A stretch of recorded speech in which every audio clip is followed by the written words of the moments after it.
গরমকালের একটা পারফেক্ট খাবার কিন্তু দই বড়া। তো এই প্রচণ্ড গরম যখন চলছিল, আমার ইচ্ছে হলো বাড়িতেই দই বড়া বানাবো। তো সেই মতো আমি ওভারনাইট বিউলির ডাল সোক করে রেখেছিলাম জলে আর কি।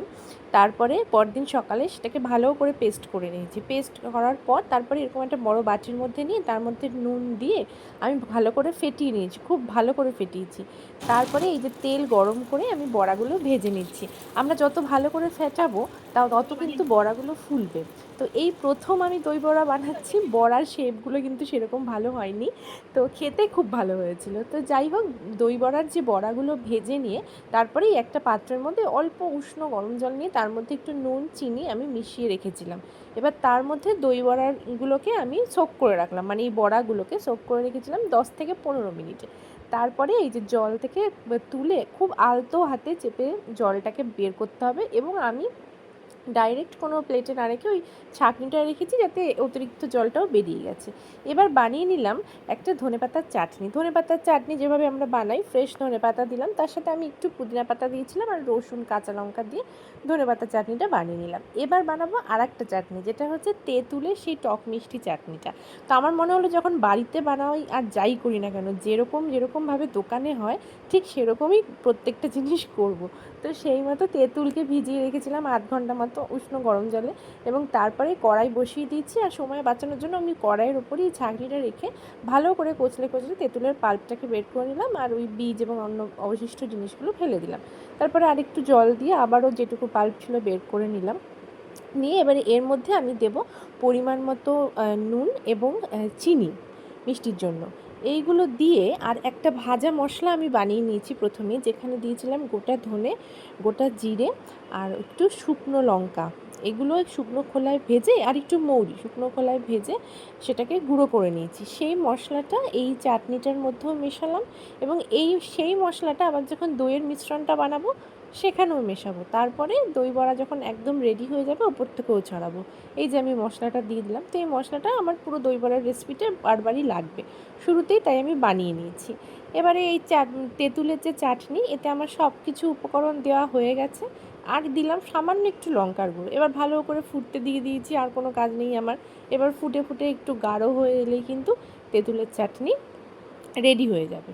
তো আমি বারবার নাড়িয়ে একটু দেখে নিচ্ছি যে আর কতটা গাঢ় হওয়ার প্রয়োজন আছে।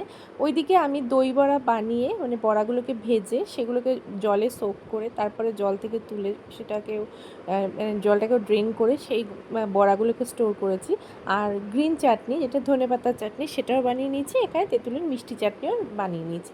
এবার ফাইনালি দই বড়াটাকে দইয়ের মধ্যে আর কি ভিজিয়ে রাখবো। তার জন্য একটা পাত্রে আমি নিয়ে নিলাম খানিকটা দই, তারপরে সামান্য একটু বিট নুন, একটু চিনি আর ওই ভাজা মশলা যেটা বানিয়েছিলাম দিয়ে দইয়ের সাথে ভালো করে এগুলো ওই হ্যান্ড মিক্স দিয়ে মিক্স করে নিচ্ছি। ভালো করে মিক্স করে নেওয়া হয়ে গেলে, এটা তো বেশ ঘন, তাই সামান্য একটু জল দিলাম। খুব বেশি জল দিলে আবার পাতলা হয়ে যাবে, সেটা অতটা ভালো লাগে না। একটু জল দিয়ে, মানে বড়াগুলো যাতে ভিজে যায় সেরকমভাবে এটাকে রেডি করে নেওয়া হলো। এখানে আমি এখন আপাতত অল্প কিছু মানে বড়া দিয়ে ভেজাচ্ছি, যখন যে যেরকম খাবে তার কিছুক্ষণ আগে আগে আর কি রেডি করব। এটা 8 ঘন্টা থাকলেই রেডি হয়ে যায়, তো আমার কাছে সময় ছিল, তো আমি এটা বড়াগুলো ভিজিয়ে একটু এপিট করে আমি ফ্রিজে ওই 1 ঘন্টা মতো রেখে দিয়েছি। দুপুরবেলা করে রেখেছি, তা 1 ঘন্টা পর বিকেলে আমি বড়াটাকে প্লেটিং করেছি। আর বড়াগুলো আমি আগের দিন রাতেই ভেজে রেখেছিলাম, ভেজে জলে সোক করে জল চিপে সেটাকে ফ্রিজে স্টোর করে রেখেছিলাম। এবার যখন খেতে ইচ্ছে হবে ফ্রিজ থেকে বার করে এরকম দইয়ের মধ্যে ভিজিয়ে 8 ঘন্টা পর সার্ভ করাই যায়। এবারে আমি একটা সার্ভিং প্লেট নিয়ে নিয়েছি, তার উপরে এই বড়াগুলোকে একটু সাজিয়ে নিচ্ছি। পরপর বড়াগুলোকে দেব। এই বড়াগুলো কিন্তু ভীষণ সফট হয়েছে, কারণ ওই ভাজার পরই একটু জলে ভেজানো হয়েছে। তারপরে এখন দইও ভিজলো, দইয়ের ফ্লেভার, মশলার ফ্লেভার সবই ভেতরে ঢুকে গেছে। বড়াগুলো প্লেটে দেওয়ার পর ওপর থেকে খানিকটা এই যে দইয়ের মিশ্রণটা আছে সেটা দিয়ে দিলাম, আর তারপরে আর একটু ফ্রেশ দইও দিলাম। এবার একটু বিট নুন দেবো। এবারে দেবো সেই যে তেঁতুলের চাটনিটা বানিয়েছি, রেড চাটনি, টক মিষ্টি, সেটা দিলাম। তারপরে দিলাম একটু সামান্য ধনেপাতার চাটনি, গ্রিন চাটনি যেটা, সেটা দিলাম, এবং ওপর থেকে সামান্য একটু লঙ্কার গুঁড়ো আমি ছড়িয়েছি। এটা অপশনাল।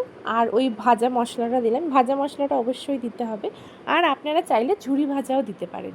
এই যে দই বড়া কিন্তু আমার সার্ভ করার জন্য পুরো রেডি। খেতে দারুণ টেস্টি হয়েছিল। তারপরে শ্বশুরবাড়ি পাঠাবো বলে এই জারটা রেডি করেছি, এগুলোতে করে শ্বশুরবাড়িতে পাঠিয়েলাম।